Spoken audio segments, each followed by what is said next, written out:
Today's guest is Costa Michailidis, who began his life as a creative misfit, using his imagination to spur havoc, laughter, and the occasional unintended success.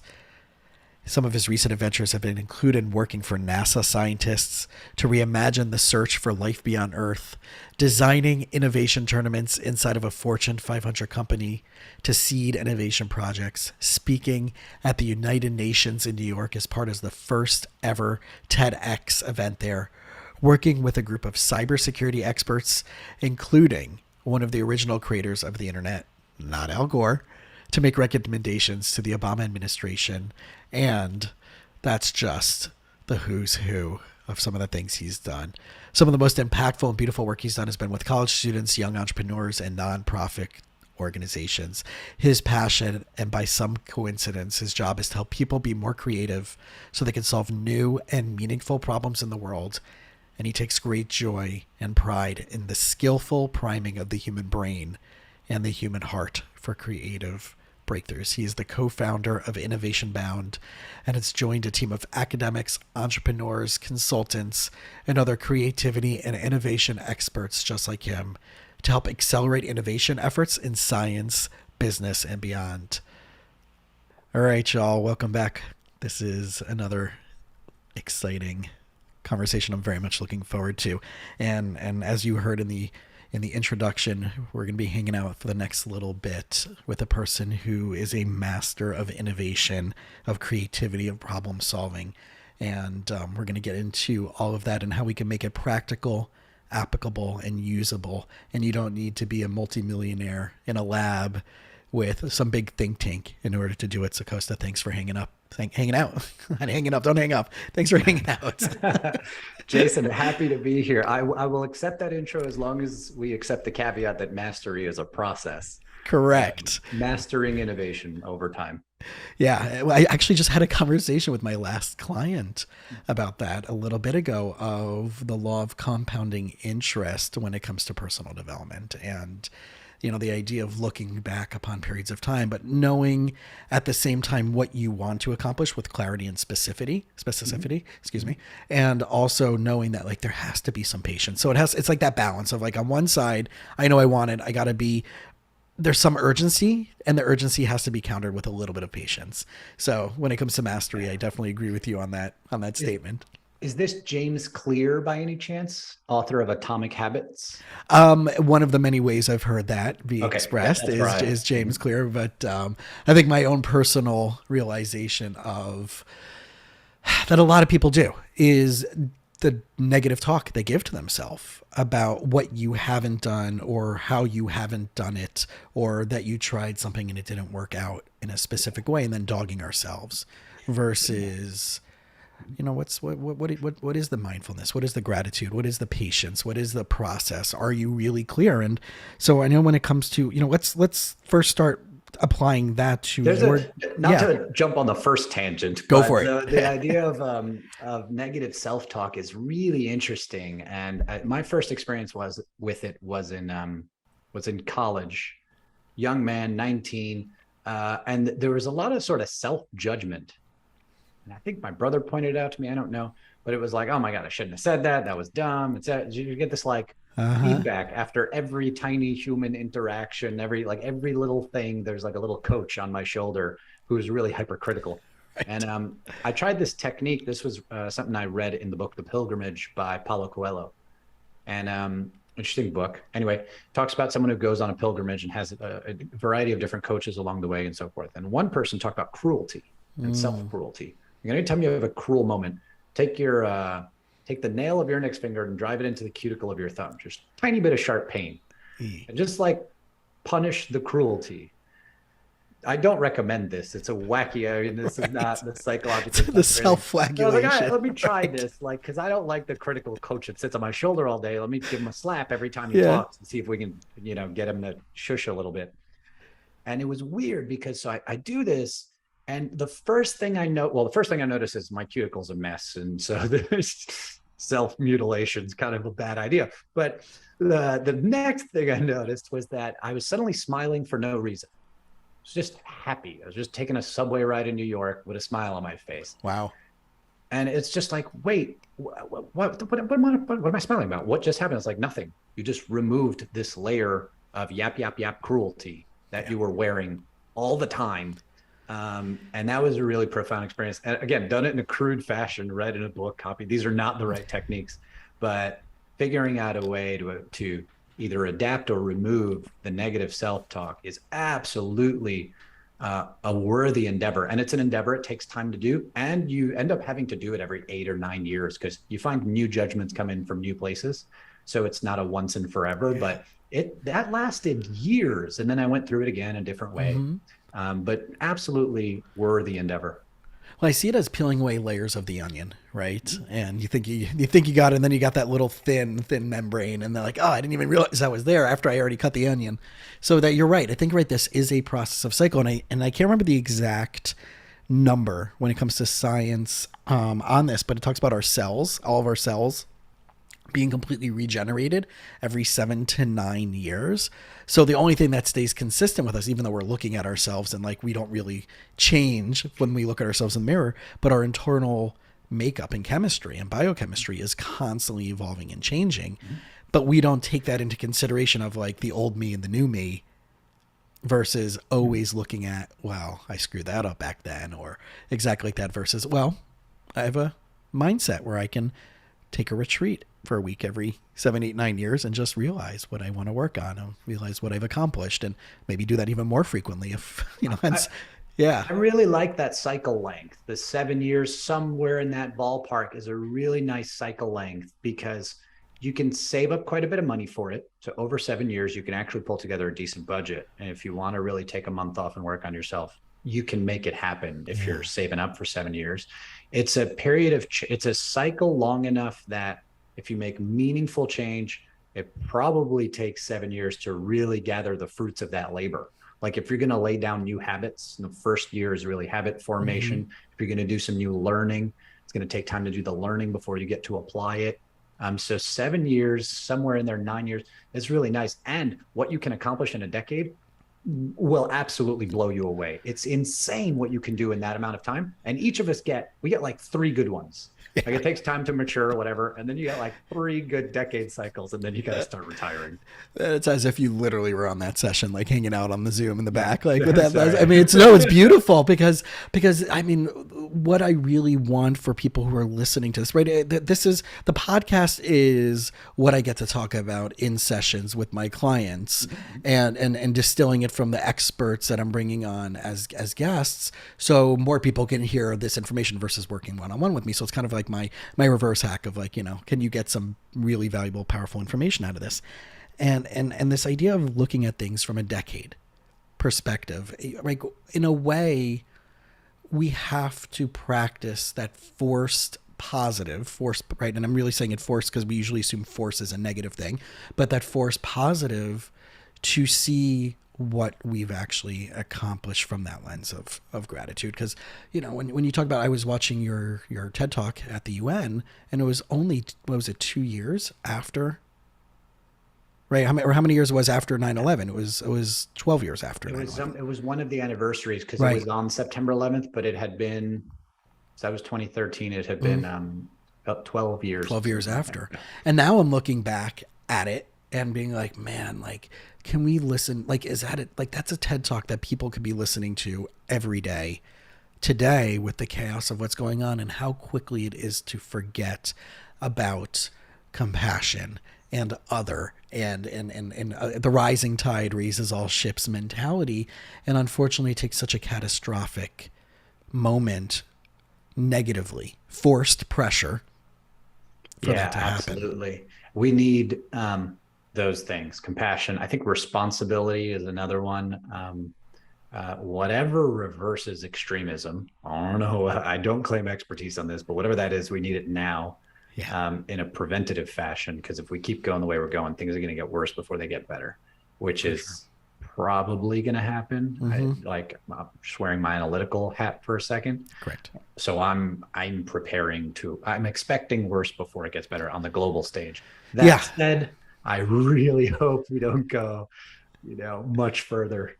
before we Yeah, turn around and go, hey, it's time for compassion, responsibility, and rebuilding. I know. I agree with you. It's the idea of how much, right? Have we hit our critical mass of rock bottom as this country, Mm, right? Yeah. yeah, And I also playfully call it our really awkward and uncomfortable puberty stage because we're still a young nation and we that's true. right? And as Hamilton says, we're young, scrappy, and hungry, right? So, but I do see it as an awkward puberty stage and where we don't have an idea of what our true identity is, where it's really uncomfortable in who we are and what we are, and we're facing some unhappy, unhealthy truths, so to Mm-hmm. speak, right? If universal truths or personal truths. But I think that with innovation, Mm-hmm. that's you got to break some stuff in order for it to hopefully have something new come out of it. There's a variety of connections here. Yeah. Sometimes something like when you look at a culture or a team or a group of people and they're using the same words, but they mean totally different things to different people or different subgroups. That's a pretty good indication that there's miscommunication or that we've Right. grown in different directions or that there's work to do around coming together and compassion and understanding. On the innovation front, the semantics get really blurry. And so we were just running a lab last week. We still have the virtual piece of it going on. So we did a 2-day in person. Now we're doing a virtual. And this is with a university, and there are a bunch of engineers. And they're being asked to develop innovative research ideas. And they've just done the thing. We're kind of in the middle now. They've just done the thing that I've seen so many times. They retreat to safety. So these really epic, innovative ideas. And then we've asked them to sort of explore the obstacles. How would you approach this? We're asking them to get into the weeds now. And they've come back and they've presented their projects and really cool stuff around like, how do you recycle EVs? Like all the EVs are coming on board. In 10 years, they're going to need the equivalent of junkyards. And if Right. they're actually junkyards and we have a bunch of giant batteries decaying in junkyards, that's going to be bad. So how do we get ahead of that? So really cool ideas. And then on the implementation side, all of their coaches, because they have coaches for the week, they were all like, what happened? They're just like, they're not as ambitious. They're really great ideas. And now they're all kind of like, yes, this is called the retreat to safety. Everybody kind of does it. And you need to encourage them. It won't fix itself. You need to encourage them to not retreat to safety. Keep thinking big. Stay the course. You ever seen that meme infographic thing where like there's two people, they're like miners with little pickaxes and they're mining through, and one of them's just getting started, full of energy, and the other one's like almost to the end, exhausted. He's throwing his, shovel over his shoulder and he's walking away. Meanwhile, he's like That close. bread thin crust Yeah. from getting to a pile of diamonds or whatever it is. And so the first Yeah. attitude that I find among innovators who are successful is never give up. And we all learn this. Everybody has an opportunity to learn this in life. Anybody who's done a sport, anybody who's done anything challenging, anyone who wanted to be good at throwing darts at a dartboard, it didn't matter. Just whatever the thing is that you got passionate about, that no matter how difficult it was or how challenging it was, you kind of kept going. And if everyone's willing to take the critical, coach off their shoulder and take the encouraging one that forced positivity on, you'll see you have your own too. A lot of people like to deny that. Okay, oh, not me. It's like, nope, you too. Just didn't look hard enough. We all have that. For sure. And I think like starting to realize that each of us have our unique set of tools. If we go through that process, we go through that language, we go through that softening and the positive coaching of ourselves. For you in your own personal journey of self-awareness, when did you start realizing or start noticing, maybe that's even a better way, that innovation, this idea, right? In other words, there was things that you were accomplishing at different stages in your, of your life. But when did it start when did you start putting it under the bucket of something called innovation? Yeah. So a lot of this happens in reflection. So I started doing some form of training or facilitation when I was 18 years old. I joined a nonprofit student organization freshman year. And we ran a lot of conferences and workshops and things like that. So that's always been my domain. And then I kept getting fired, like first 3 or 4 jobs out of college, kept either getting fired or quitting, which I later realized that's how everybody moves on from a job. That's not a just me thing. So I don't mean to, like, that's how you end a job. You either get fired or you quit. There's no other way. So any past job anybody has. So yeah, but not this extreme thing, but yeah, it was 3 years and I went through 4 jobs or something like that. And I look back on it now and I go, oh, I was trying to change things. And like nobody wants anyone entry level changing anything. They just want you to do the job the way the job's designed, and they want you to perform as well as you can and go away. You go home, come back the next day. And I was trying to like improve the process, change stuff. I was experimenting, and that was just causing havoc. So I ended up finding the company I'm at now, and building another company, and that sort of happened at the same time. So Innovation Bound was founded in 2011 or so, 2012. I think we incorporated. 2012, I was also hired at No Innovation, which is our sister company, KNOW Innovation, and they do these scientific innovation labs, these workshops and conferences for scientists doing innovative things. So I found that, and here's a job where I am hired to help create change. And at first in an entry level position, carrying flip charts around, ordering supplies, taking photos. And then a year later, they realized, oh, you've been watching this for a year. How about you run this next activity? So they stuck me in the front of the room. And I had those 4 years with the nonprofit during college, and it went well. And they're like, what do you do? Well, put the camera down. Don't worry about the supplies. Come run this next activity. Let's see what you could do. And so they groomed me up a little bit and put me in a facilitator role, which became a lead project manager role over time. That's so lots of fun little coincidences, but that's sort of the backstory for me. There's an interesting point here, though, which is there's a lot of this learning in reflection. So my brother's a partner at No Innovation, and so he joined initially. I came on later. He did a master's in creativity, which is apparently something you can do. Wow. Yeah, Buffalo State College, I believe. International. It's ICSE, the International School for Studies in Creativity. And so he would bring textbooks home. And he would show me the textbook, and he goes, "Hey, read this part." I go, "Oh, I do that." He goes, "Yeah, read this part here." Reading that part. "Oh, I do that too." He goes, "Yeah, it's been like the whole book like this." I'm like, "Oh, okay." So sometimes you can find your talent, but it kind of happens in reverse. Like another one was this attitude. There's an innovator attitude. Never give up is one of them. Another way to phrase that is anything is possible. There's 101 ways to phrase this, understand it, market it, but it's this ability to keep going at the attitude level. No matter what happens, I will keep going. And it's rooted in your self-identity. Like if you have this, or if you have cultivated it, it's part of you. It's anti-you. You wouldn't be yourself if you gave up. That's the level at which this thing becomes a part of you. Wow. And everyone has access to this. We all have that thing for which we are unstoppable, relentless, and so forth. Yeah, relentless in that pursuit, for sure.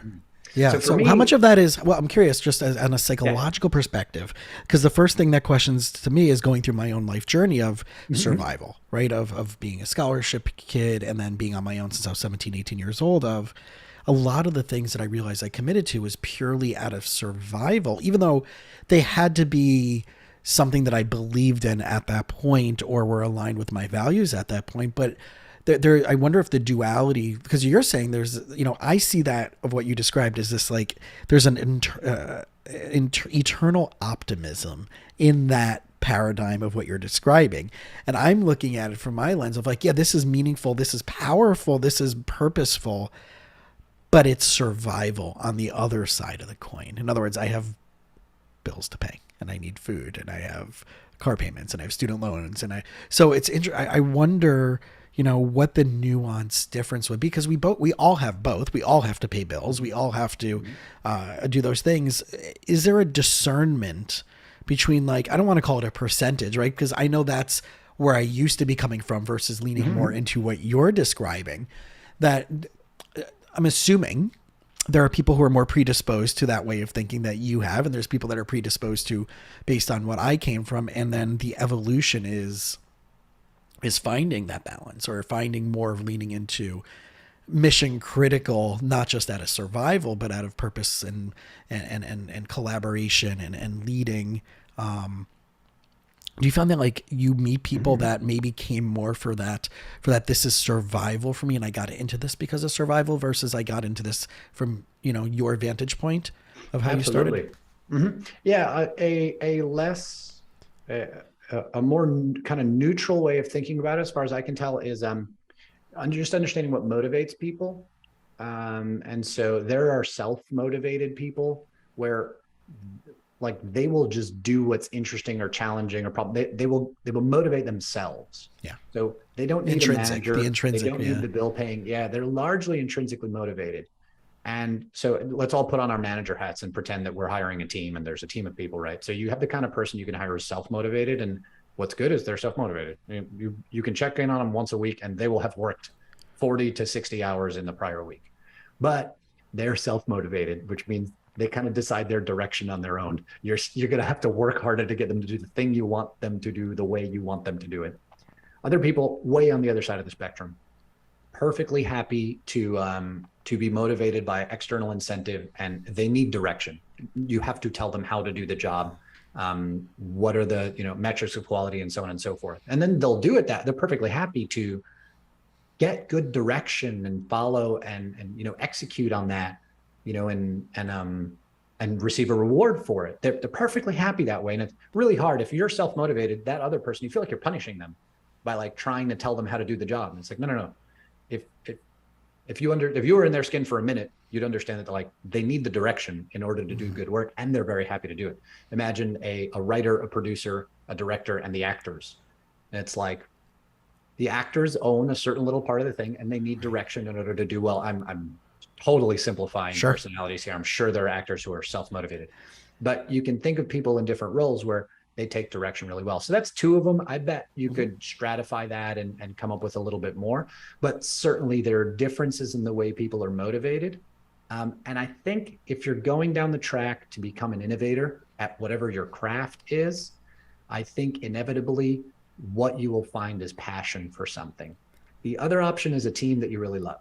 You might fall into a team that you absolutely love doing work with, and then the environment around you supports your actions. It's so interesting because I work with so many entrepreneurial individuals, right? And I really like giving people the challenge of, instead of seeing them as an employee, and shifting that definition over to an entrepreneur.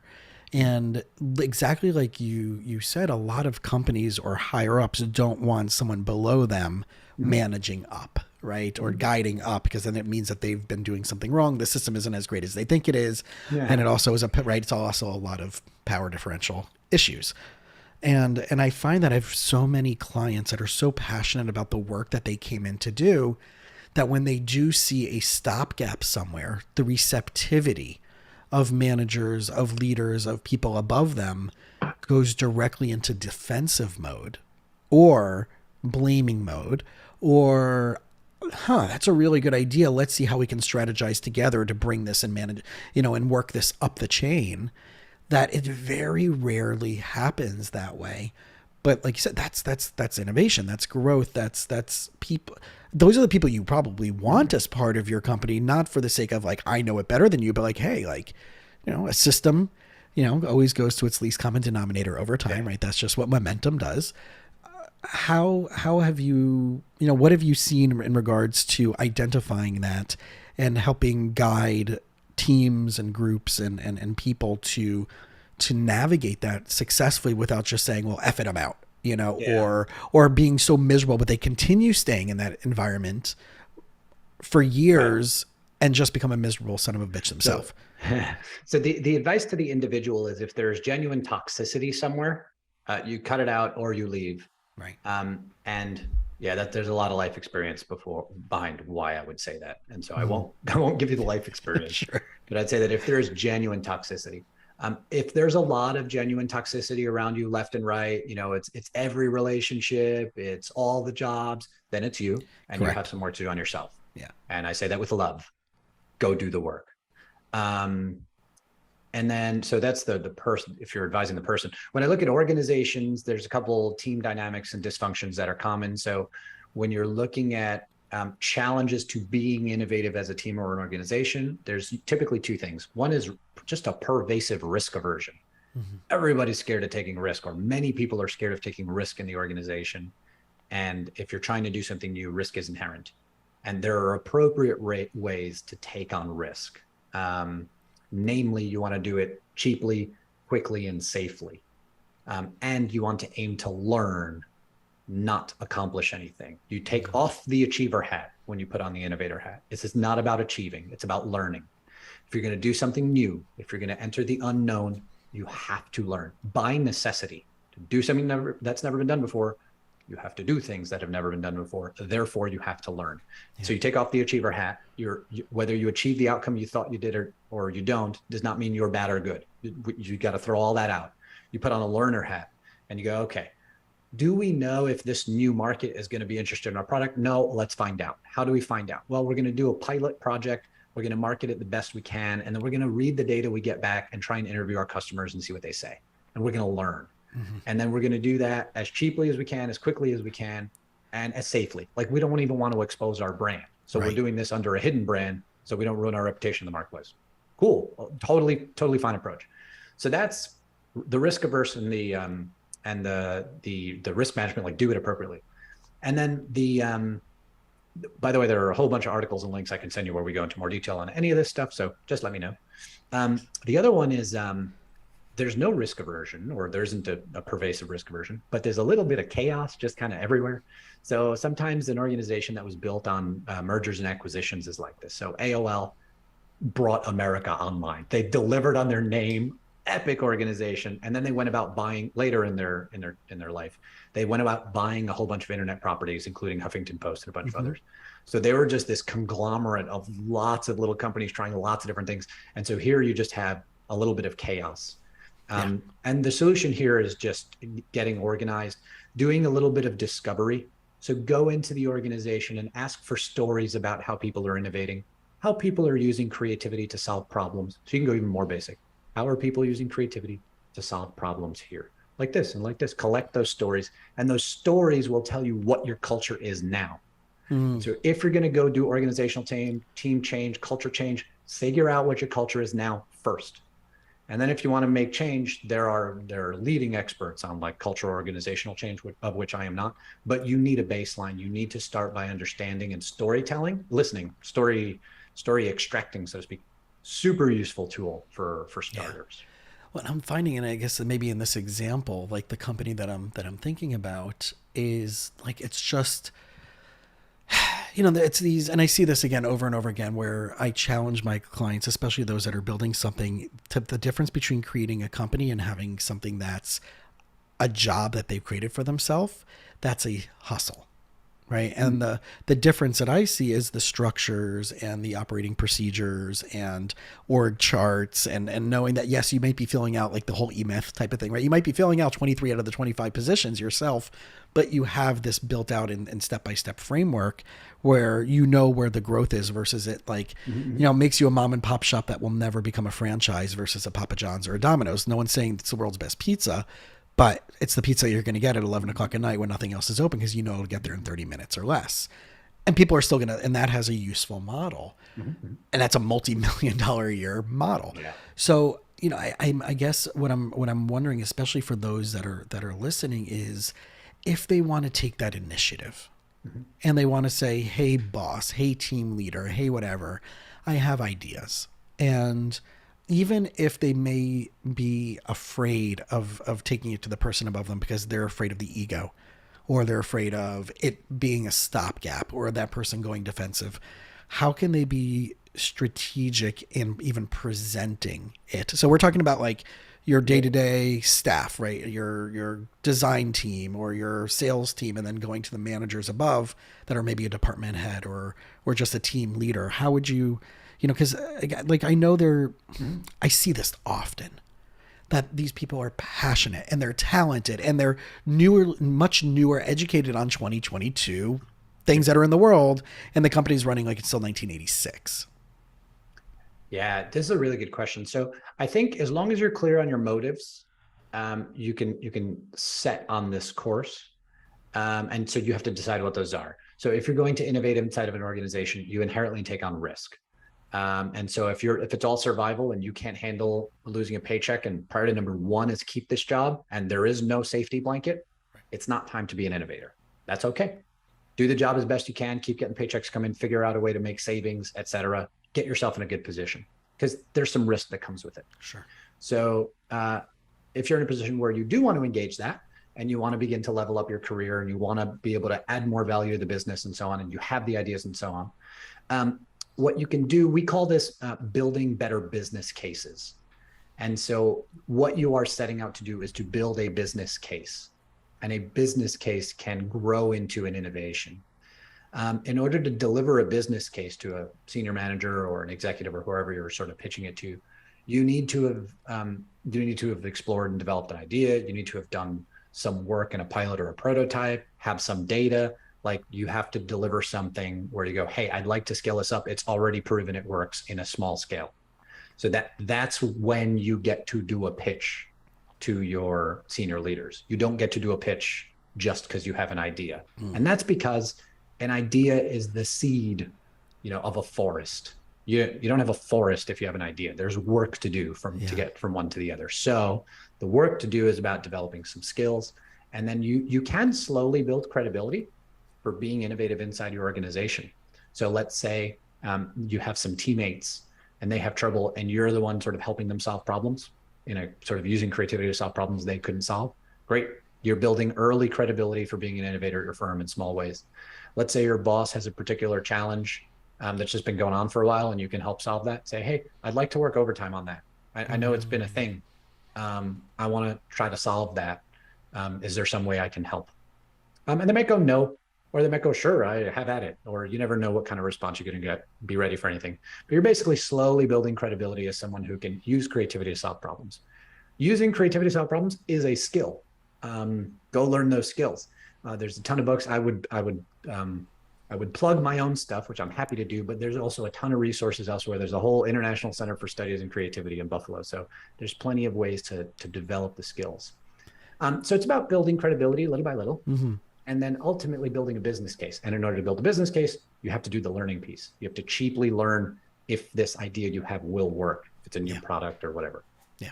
But I see it as like, while they're there, and I've had this, again, this conversation with multiple people in different spaces of, if this works, great. And obviously, right, it's going to be beneficial to you and the company. If it doesn't work while you're doing this, let's call it due diligence, right? Are there any additional skill sets you can learn? Are there additional trainings you can take? In other words, even if this doesn't work out for you while you're presenting this in a loving way to the company, and they're like, no, like, we really aren't interested. You just made yourself more valuable to go somewhere else, to somebody else in the long run. If you find that this is not the place you want to stay in, and you already have, right, your due diligence and your case studies and your research and your training, and you went above and beyond. And I see this over and over and over again, where it's just like that simplicity of that doesn't connect when it comes to, I can skill up even within this tiny little box because my job description is this. But why not ask management, hey, there's this $200 training on whatever, some certification program from some university, or Teachable or Kajabi, or it's $100 for this thing, right? The self-certified program or whatever it is. And maybe they'll throw you the $100. Maybe they'll throw you the $500. Maybe they'll say, yeah, sure, go to the conference on if it's going to be tangible. But people, I think there's a fear of asking for that. Oh, absolutely. Yeah. But the personal development funds are a gift. I mean, yeah, if you have those, totally use them. And then the orientation here, I think that's really interesting, just to circle back to our start, is you want to adopt the idea that mastery is a process. And so if you have a single entrepreneurial idea and you're really excited about the idea and you think this idea is it, it's like, that's a sign that you are beginning the process of developing the skills to be entrepreneurial.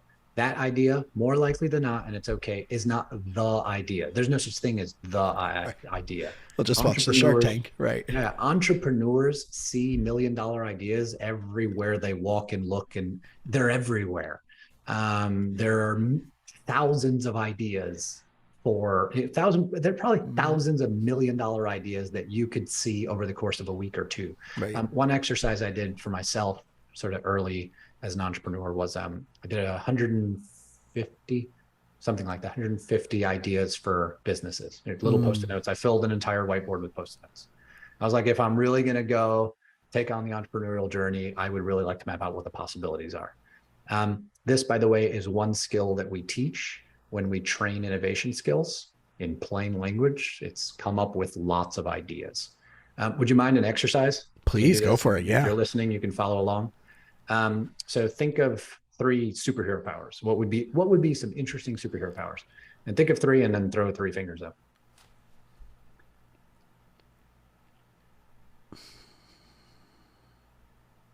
And then if you are listening at All home, you right. can So follow along. I got speed. Don't say them out loud. Oh, don't say no. Oh, okay, fine, fine, Yeah. fine. All right, sorry, didn't say You that can keep part. that one. It's Okay, fine. fine.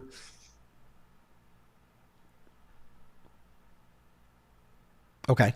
All right. So I'm gonna say superhero powers, and you put a finger down if I say one of yours. Super strength, flying, reading or controlling minds, traveling through time, super empathy skills, uh, climbing on walls or walking through walls, breathing underwater, super speed. There's a couple more. Communicating with animals, um, or controlling animals. And then I'm forgetting the list, but those are most. How many did I get? Those are pretty. Well, of mine, I think with the speed, right, moving from one location to another, right, to be able to be in multiple locations, Cool. right, because I want to help as many people as possible, Cool. right. So yeah, and then like the healing part, I right, being missed able healing. Yeah. to, Okay. well, it's intuition, maybe, right. I would call Cool. that intuition Mhm. versus like knowing Awesome. what a person needs to be able to help them in this role, right. So So intuition or reading, right, could be reading their mind, but yeah, the idea here is that when you ask someone for superhero powers, like think of some interesting superhero powers, their mind goes to what they saw recently in a Marvel movie or sure, what they read in a comic book when they were a kid. That's where your mind goes. At first, it takes a while, but if you sit there and you keep writing superhero powers and you come up with 100 of them, somewhere in there you'll have vibrating your ears to amplify the Wi-Fi signal and growing life life extending vegetables in your beard and harnessing the power, harnessing political apathy as a renewable source of energy. right. You'll come up with some really interesting, wacky things. You don't get those at first. Mm, You can't get those at first. You have to go through the process of generating lots and lots of ideas to get to the interesting stuff. It's even better because we have that 1% compounding thing we had mm-hmm. mentioned. As you generate more ideas, the concentration of good ideas gets higher and higher.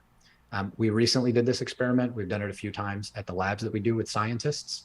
So we have a group of scientists. They go through a 5-day long lab in which they are generating interdisciplinary research ideas, really innovative research ideas. For example, we've done stuff on building synthetic cells, using supercomputers to enhance cancer therapies. There's always a theme, something like that. Sure. We've done stuff on space weather, fun stuff. So you get this group of scientists, and on day 2, they're doing this generate lots of ideas activity. So there's between 100 and 200 one-sentence research ideas on the wall. Right. And what we do is we hand out different color Post-it notes for this. And so we carve out the first quarter, the next quarter, the third quarter, and the fourth quarter. And then we look at the wall and we ask them to rank their own ideas. So they go up, they read, and they pull them over to a wall. We call it the spicy wall. Those are the like really interesting ones. And so you look at that wall, it's really colorful, and then you count. How many pink Post-its did we have, and how many pink ones made it to spicy? How many blue, and how many made it?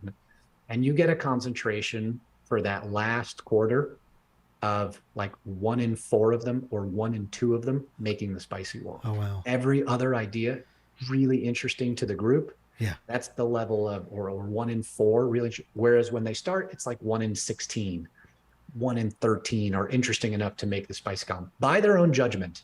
There's no external reviewers. The review is baked in. It's the people themselves who want good ideas. They're their own judges. And so we just see this again and again. Every event we do, we get the same kind of results. This is published in the psychology literature. It's under what's called the third for anybody who's curious about researching it. So one specific skill, if you're trying to be more innovative, is come up with lots of ideas. By the way, ideas can be questions. If you're an investigative journalist, you're not coming up with like product ideas. You're coming up with questions to ask. Great, 100 questions or more.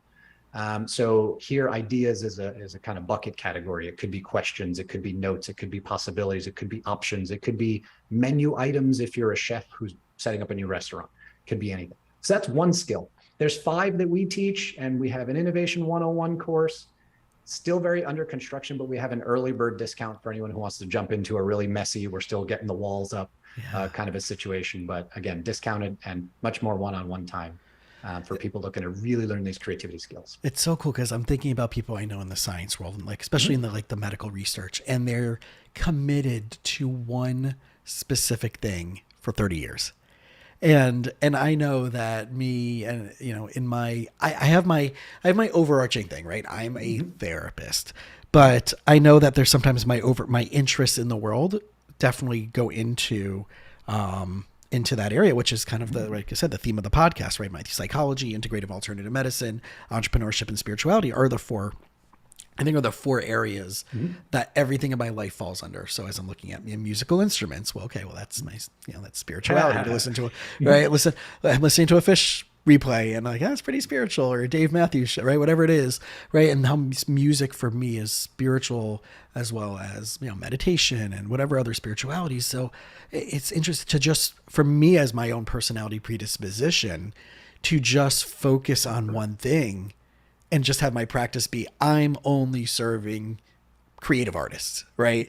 That would be great. But then I feel like I'm missing out on this other side of the thing, which is entrepreneurs, right? And so it's right, we're distilling and distilling and distilling. And I can see that over the point of my career where, okay, so what is a niche versus what is a tool to get there? And I realized that I have a lot of tools that all support one thing. People that don't realize or have begun to realize that they're potentially elite performing individuals.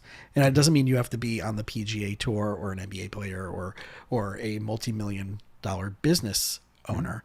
It could be that you are starting to realize that there's more out there for you than what you originally expected. And now that opens up, well, I could see the athlete, I could see the musician, I could see the business owner, I can see the teenager who's like, oh man, this is starting to suck. Like, yeah, I've been doing programming on the side, or I'm making TikTok videos on the side, and I didn't realize I had a passion for audiovisual stuff. And computer programming. I don't even need to go to school for that now because I'm already making $50,000 a year just on revenue from my TikTok. Or I think this is like what's so cool now about 2022, 2023 coming is a lot of this stuff is organically learned, and that people don't even realize that passions and talents and wisdom is going to come more intuitively. Yeah. So yeah, I think I got to like 27 years old before, like the whole way I was like, I don't know anything. Like, I'm not an expert at anything. What's good? Until I got to 27, and I had been doing the same job since about 23 or so. And I was like, oh, I'm developing mastery at innovation skills, which are, they're like writing skills can be used in lots of domains. It's another one. Communication skills can be used in lots of domains. It's one of those horizontal skills as opposed to a vertical expertise like fashion, or a vertical expertise like design's another horizontal one. Right. A vertical one like manufacturing or website design. Yeah, any scientific discipline is vertical in its nature. Just vertical, horizontal here, just for a visual versus integrative. Yeah, I think that so you're talking about the journey. So you probably need to have a discipline and focus more at the start than as you progress in a career. I'm taking some guesses here. This is me thinking out loud. The reason I say that is because if you're 20 something, just came out of college, and you're trying to compete with anyone, you're probably not allowed in. It's not even about the barrier. You're just probably not ready to compete at a super high level unless it's athletic, musical, a talent you had been cultivating. You've already put in 10 years. Right. And you already have that reputation for that. Yeah. Then you're already well along the way. And then what's really cool is, like, let's say you are, 21, Olympic track for your sport. And like, so now you're going to have a second, third, fourth, you're going to have a bunch of other careers that come after this, because you're not going to be an Olympic athlete into your 60s and 70s, right? There will be an end to that part of your career, which can be scary. But what's cool is you have this razor sharp discipline. And so the path from Olympian to public speaker, from Olympian to coach, from Olympian to entrepreneur, those paths are open. You have this really cool opportunity to get some breadth after developing hard expertise. I don't know of anyone who's incredibly successful who didn't start with some technical skill. They were either big at sales or big at something else, or they were a programmer. They had a technical skill. Everybody has one. I do some coding. I've been coding for 10 years. So I have, a technical, for me, it was a plan B the whole time, but I ended up kind of using it here and there on the side, built the website for our company and so on. And so it ended up being a skill I used. It also affected the way I think. Learning how to code affected how I think about consulting. And then I guess consulting arguably is the second technical skill. So that's one sort of thread. The other thread is these days you do see some either T-shaped or pie-shaped people. So T-shaped means you have deep expertise in one thing. You are a free diver. I do breath hold diving. I go down to 100 feet, come back up on one breath. That's your T, cool. And then the horizontal part of the T, the top part, is you have shallow experience in lots of other things. And you end up being really powerful with that. And then pie-shaped would be like the Greek letter pi. Looks like a table, I guess. Mm-hmm. So 2 deep expertises and then broad knowledge on other areas. That's a really interesting approach to go for. The way to do this is you ask yourself the question, who am I? Which is a way better question than what do I want? Right? What do you want? It's kind of the consumerist version of an ancient Greek question asked a long time. Throw all that out. It's who are you? Or what is my purpose here? Yeah. Ask that hard question. Do not expect an answer by Friday. This is a process.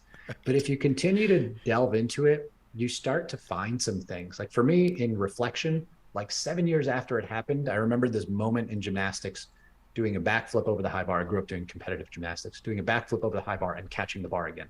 I had been working on it for a year, missing, too scared to let go, missing, too scared, etc. And then finally caught one day. My teammates beat the crap out of me as a celebration. That's what we did. That was our MO. And sort of thinking back about that 7 years later, I was like, oh, that's why I believe that anything is possible. That's the moment that life taught it to me the first time. And then it kept teaching me that again and again. And so at my core, what I'm really trying to do for people is teach them that anything is possible, show them the possibilities of their own capabilities. And when I have a room full of scientists or business leaders or whoever it is, the moment when I know I'm doing my job well is when they're surprised by their own capability. I can see it on their faces. Happens all the time. That's how I know I'm doing good work. It's like, oh, I didn't know we could do this. Perfect. Good. Keep going. I feel about a month and change ago, I was at a podcast conference with a bunch of friends that I met through the community that have become in person, real good friends. And one of the people that I kind of heard about when I first got started, I was like getting all these huge names on the podcast. I met him and have subsequently become friendly with him. But he was talking about, I went to his workshop and it was like a 30-minute thing of like how to reach out to people that you think you can't get on your podcast. Oh, cool. Right. And his process of how he started doing that when he first started his, and he's really big names in the thought leader stuff and the big podcast community people that you never, that like you have to be relatively well known because they always ask, what's your downloads? Right. So I'm sitting in there and I just went because I'm cultivating this new friendship with him and I wanted to support him in this workshop. And it was after 2.5 years or so of doing this. Cause I remember my first podcast conference, I just released episode 2. And I knew crap from crap about what I was doing. I leveraged everybody that I met through my business entrepreneur circles and people that I already knew in my alternative medicine community. And like, it was these were pretty awesome people already, but it wasn't like, these big names. And then I'm like, oh man, like it's through the leverage of relationships. It's through the leverage of being consistent at it. Cause now I'm at 130 episodes or whatever it is.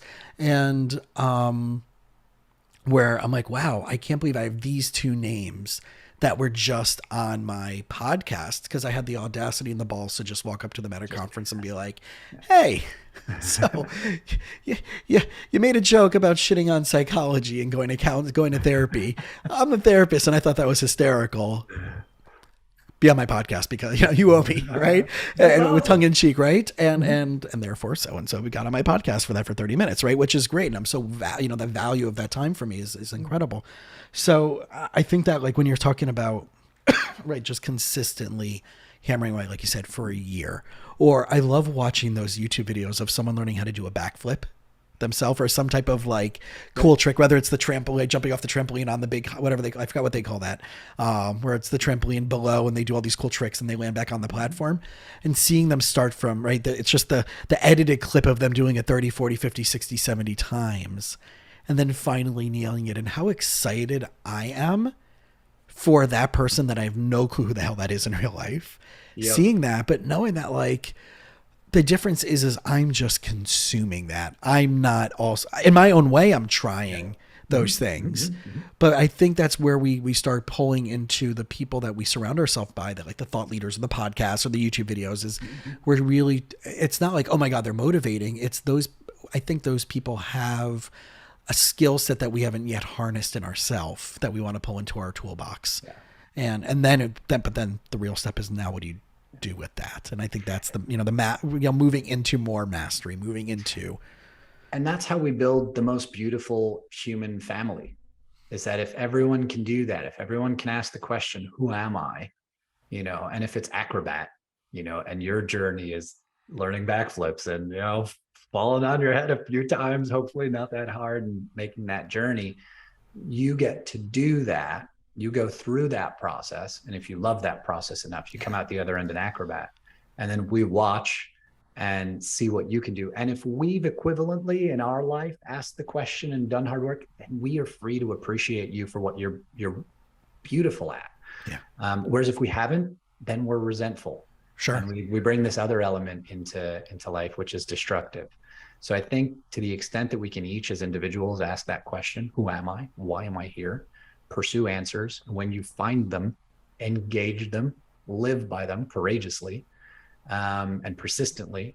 And that's how we become a beautiful human family. I think that's it. That's the big thread that we have to follow. Sure. And encouraging one another to do that, Yeah. And I think that's the point that I was going to add to that, is 100% spot on, is also asking like how, of course, right, protecting boundaries and energy and space-time energy that one might have, but, in what way can I help someone else accomplish that? And it may not be me directly, but I may like, hey, I know this person, or I know this resource, or I've heard this podcast, or I heard this, right? I heard Costa's doing this really awesome course, so this might be something for you to check out.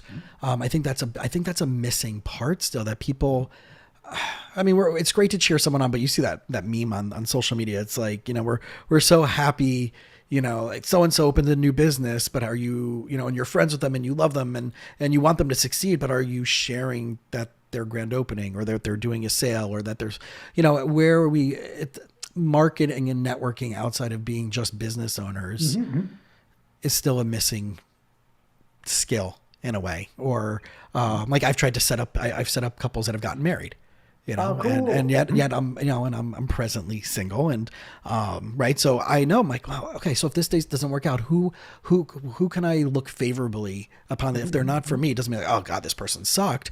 It was like, well, who can I set her up with that I might know, or keep in mind, like, okay, these are the things that this person was looking for. Maybe I know someone down the road or right now. So, I think that mindset of moving it away from just us to this more global community, like you were saying, really adds so much more intentionality to the process. Absolutely. It's a realm I think I'd like to develop a little bit more expertise in. I think the individual track I understand quite well, and I do my best to help others with it. The communal level, community level, global level, collective level, that's something I think I'm still developing some expertise in, and I'm excited for. That's super cool. Well, there's something I can mention here I think is really useful. So we've talked about tapping into your own capability in a way that can blow you away. For people out there who like the ocean, like if you're a competent swimmer, that's probably enough of a qualifier. Freediving is a really interesting, like a level 1 freediving class. It's a really transformational experience. Let me explain why. So there's something called the mammalian diving reflex. And any air breathing vertebrates that have been studied have a diving reflex. So birds, dogs, dolphins, mammals, humans have a diving reflex. And basically when you're submerged in water, when water hits your face, that's the trigger. There are other triggers too. Your body initiates a response to conserve oxygen. And so it shunts blood away from your extremities into your core so that your heart and your brain have plenty of oxygen. It reduces your heart rate, so you're not burning through that oxygen too quickly. There's more to it. That's the gist. And this mammalian diving reflex also induces a sense of calm and serenity. So think of this as the opposite of grit and adrenaline. Grit, adrenaline, aggressiveness, this is like serenity, calmness, Zen. chill, zen. Yeah, that's that domain. And so in most sports, it's the grit that like Sure. gets you across the finish line. In freediving, if your adrenaline kicks in, you burn your oxygen and You're dead. you're out of luck. Right. So Serenity is this skill in freediving, which is really cool. And within day one, I'm a freediving instructor. Within day one, I have students who hit 2-minute breath holds and 3-minute breath holds. Whoa. They come, it's hilarious because you got a bunch of students in the water and you do the 1-minute breath hold as the warm up. And then you ask them to come out of the water. You're like, okay, come on up. That was 1 minute. And inevitably someone goes, that was a minute? That wasn't a minute. It felt like went by like nothing. I was so relaxed. They're like, don't get too excited. You got to go back down for your 2-minute, chill. But yes, yay, okay, now calm down. And so people are just blown away at what they can do. And then in day two, a whole bunch of them make 65-foot dives on one breath. That's the maximum we do for level one. We don't go past that. But people are making those dives on one breath. And it's not 100% pass rate. It's more like 50%. So it is a challenge. It's not like a gift, but it's something you have built into you. It's a superpower you have built into you, in this case, an aquatic one, that you can access within 2 days. It's a 2-day class. So there's some classroom and then there's a pool session, then an open water session. But within that time frame, you can actually access this. And what it opens up in your mind, the doors that open up, the idea that you can transform and tap into something that powerful that quickly is really special. So that's a really easy way to get it. And some other things, most of the ones we've talked about, you need to engage for years, right? Learning to be a programmer and coding takes months. Learning creativity skills, you can start right away, but you're talking about taking a long time to develop really strong creativity skills. A musical instrument, that's just challenging. A new language, challenging. Like, these are not things you have access to in a day. But there are things that are that way, and it starts to create the thirst to do more. So that's one that I would recommend, is a level 1 freediving course. Is incredible. Love it. And that's perfect time because it's summertime right now. So no sweat. Even warmer. So this is amazing. And this is definitely a good place for us to put a pause, because innovation, self-mastery, growth, personal development, psychology, right? Again, these are profoundly deep places to go. And I know you and I can spend a week just scratching the surface on this. But I do want to point people in the right direction for this. So I know you have a workshop that you said you have a mastermind that is in, right, the Innovation 101 course. Let's talk a little bit more just about that. Who would be perfect for that, and how can they get access to that, as well as other ways that someone might say, do you know what, I want to do something with you and your team or conference, or what would be some of the ways that people can have access besides, right, obviously going to innovationbound.com, but who would be the best, out there if they're listening, like, oh, do you know what, I might want to tap into some of this. Absolutely. So it's innovationbound.com/101. And that's the Innovation 101 course. We teach 5 key habits of great innovators. And the one we sort of touched on today was coming up with lots of ideas. And they're all habits. So you can try them and they work kind of right away. But the more you cultivate them as habits, the more you do them, the better you get at them over time. Innovation is a horizontal skill. You can apply it kind of in any job category if you're looking to be able to solve problems in that area.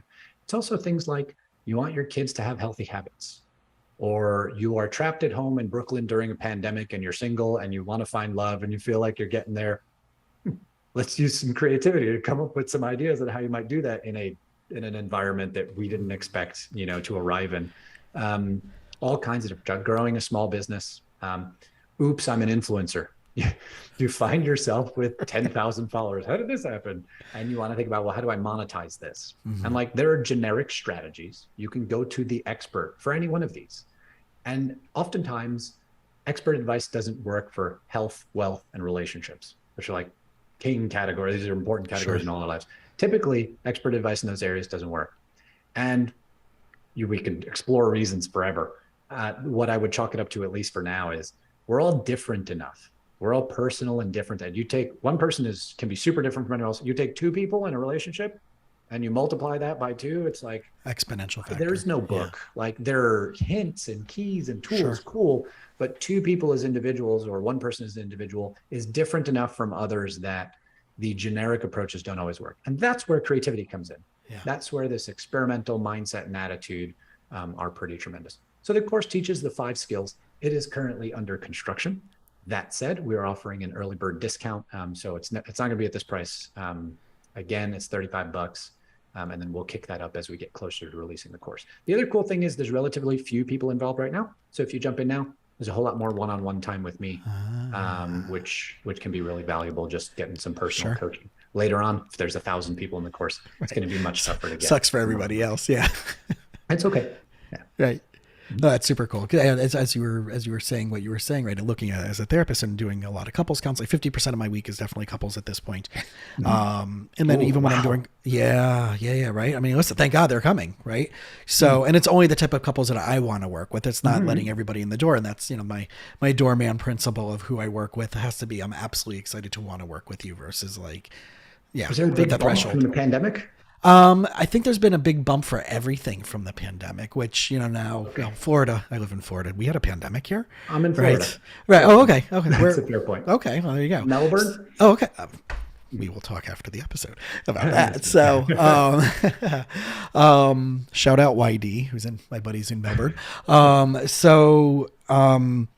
seen it right specifically here where people were so eagerly okay with doing this via Zoom that I became an early adopter for telehealth because I was already doing it for my podcast. So it was just a quick switch over for me. And now as you know, in Florida, what pandemic, and people are like, are you going back into an office? And I'm like, why? Yeah. Why? No one has said no to me. That, oh God, I really only want to see someone in person versus, you don't have to drive to my office and wait in my waiting room and you don't have to actually be home. You can be sitting in your car outside of Starbucks with Wi-Fi while you're drinking that coffee or that ice. Has anyone ever spoken the words, I miss commuting? No. And what's even funnier is like, well, I miss the face to face. I'm like, when you were in my office, if you were in my office, right, I am now about a foot and a half away from the screen and you're about a foot and a half away from the screen. So we're 3 feet away from each other. In my office, you are 8 to 10 feet away from me. Okay. So a better experience at this point. Right. You're actually closer being digital than you were in human IRL in my office. You are actually 10 feet away from me in my office versus 3 feet away from me on the screen. So we've got HD video and even higher definition coming soon. Correct. And I just upgraded my second, my webcam to 4K, right? So it's they have 4K webcams now? Oh, yeah. Okay. Yeah, right. I'll send you a link. Open up Amazon after this. So I think that as we're pivoting, and it's right, innovation, going back to the theme, it's like, now I hear people like, oh, now I need to go find an office. Now I'm like, I don't know if I'm going to go back. And if anybody wants to actually see me in person, I pull out 2 chairs from my pool, from my community pool, and we sit under the trees and relax, or I find a little space in my rec room. There's some really cool consequences of this. And I think we have a chance to do something awesome as a bunch of industries. If everybody went home and learned how to work virtual for 2 years, and now we have the ability to do this quite well, tech and skills, because you needed both of those to happen. Sure. Then what's cool is rents come down, office rent comes down, so you have a budget, and commute time comes down, so people have a little bit more time. And we still want some in real life kind of experience, and that's a good thing. We're humans. We need high touch environments. But what's cool is now we can have really awesome experiences. We've created one for companies called Finding the Wild Within. So it's a corporate training program. We take people to the ocean environment. We teach them freediving skills. They do their corporate training session. And now you can afford it. It's like if you drop the office rent, sure. It's like, take your senior managers who just got promoted, bring them to Hawaii. They'll teach freediving, raise some money for charity. Like now you have the ability to do really meaningful in-person experiences as opposed to the cubicle graveyards that we had. It was like, why was that good ever?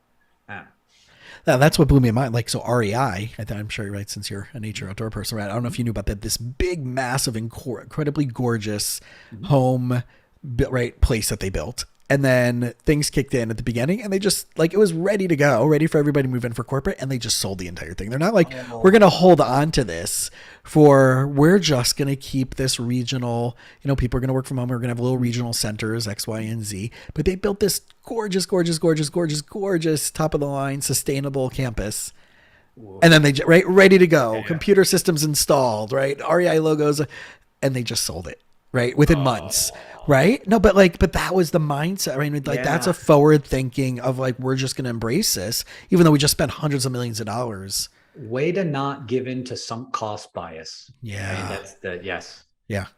So there's ways of doing it. And I think that does tie it all together of like thinking outside the box, not being, like you said, the cost biases or being pulled down to a lowest common denominator. Everybody else is doing this. Apple has a corporate campus, or so-and-so has a corporate. We need that's where I think the innovation comes, where you're pushing against the trend, and you have your, like you said, your case studies. Our company's been virtual for years, since inception, pretty much.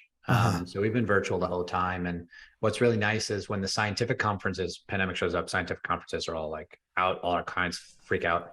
And so we go, we'll just take them virtual. We've been doing virtual conferences for years now. They're not it's like we had this much in person, this much virtual, and it just went over the course of a month. Yeah, so, I know. And I know people are dying to be back in person, and there's super still grateful to the people on the team, by the way, who pulled that off, because it took the tech team we would not exist if they didn't do that. So all of the thanks and gratitude and honor to the tech team on our end. So. And how many companies probably came out of that wanted to create these virtual experiences? I think EXP Realty did this, where they have it's kind of like a Sims version of the conference, where you're actually walking around a virtual conference center, bumping into other members. It's their virtual, right, their avatar person, and you can go and have breakout conversations with them, but it's as if you're living your version of a sim at this conference. And then you have the keynote speaker, and you have your seat, your dedicated seat. You have to go to I mean, it was like, I don't know what platform it was, but whoever came out, I mean, that's like genius. And it came out of chaos, right? So there's a bunch of game developers who have some really cool B2B stuff to create. I'm excited to see it coming. Love it. I can't wait to hear more. So good, guys. If you got any value out of this, please just go check out the website, innovation, innovation, bound.com. If that course, Innovation 101, screamed to you, it sounds pretty much to me like anybody really could benefit from taking this. And there's the podcast. And then if you have a business and you want to do that really awesome Hawaii trip, as well as, I'm just looking at your website right now. I mean, first of all, the layout is super cool, and the menu, the way the menu drops and just like becomes this beautiful thing.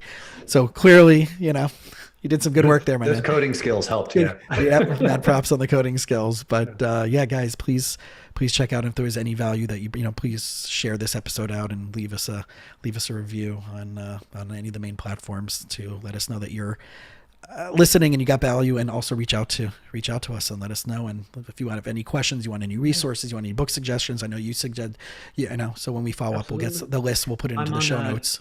I'm on Twitter and Instagram. Perfect. At Ideas and Action. So if you want to check out some freediving stuff on Instagram or anything like that. On Twitter, I try not to say anything because it's a giant mess, but I'm there. Yeah. No Elon Musk type tweets. Nothing. It's the new entertainment, right? So good. Yeah, true. Yeah. So beautiful. Thank you so much for Jason, sharing your wisdom. It was a huge pleasure. Thank you for having me. Thanks.